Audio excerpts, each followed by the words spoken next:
Hey everyone, and welcome back to Assassin's Creed Origins Discovery Tour. On this video, we're doing the tour Osiris the First Mummy. And this one is in the daily life category.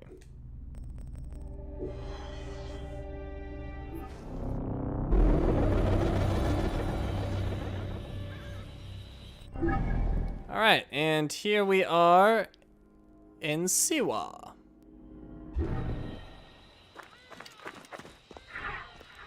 Osiris the First Mummy. Number of stations is 6.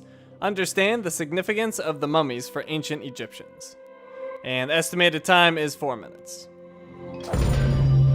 Welcome to Osiris, the First Mummy.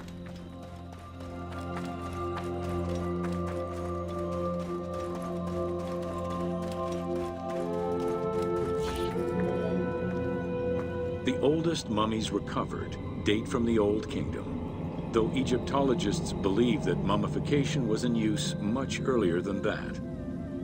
At first, the body was mummified through environmental desiccation, by leveraging the dryness of the environment and the heat of the climate. Early experimentations in mummification were conducted with the use of resin made from tree sap. Strips of linen were only used on some superficial parts of the epidermis of the hands or jaw.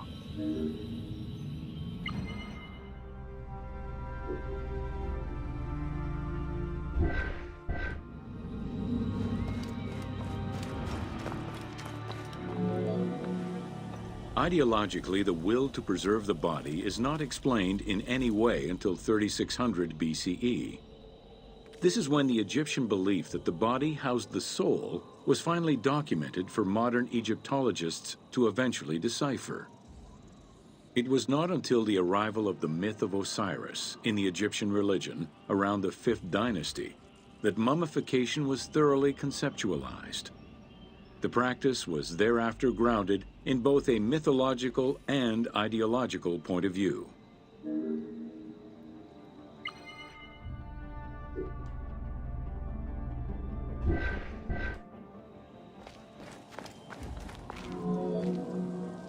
Osiris was mainly known as the god of the dead and the god of resurrection.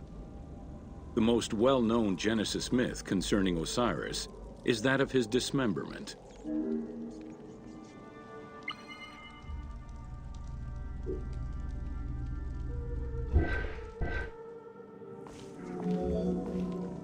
It is Plutarch who gives the most simplified and complete summary of the story.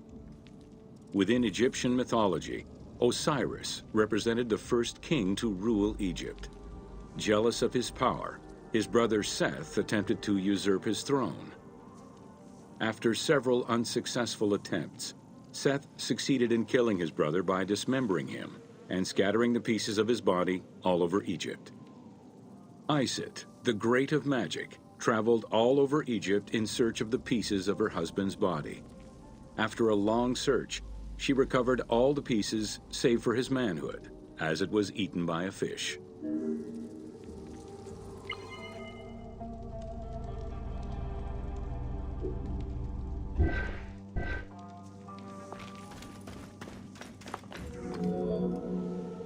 Isis then reassembled the body of her husband by binding it together with strips of linen.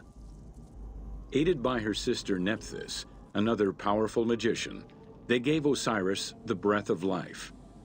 This not only brought him back from the dead, but also allowed him to recover his virility long enough to impregnate Isis, thus ensuring his succession before, once more, dying.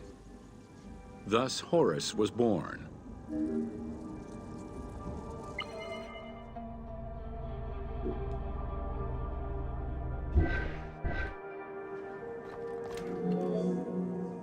The ritual used to bring Osiris back to life essentially depicts how he became the first mummy. It is why, on the sarcophagi of kings, we often find Isis and Nephthys represented as the magicians who restore life to the deceased.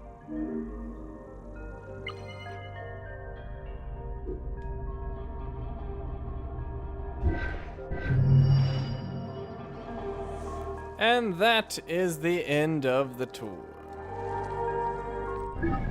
let's take a look at the remaining tours.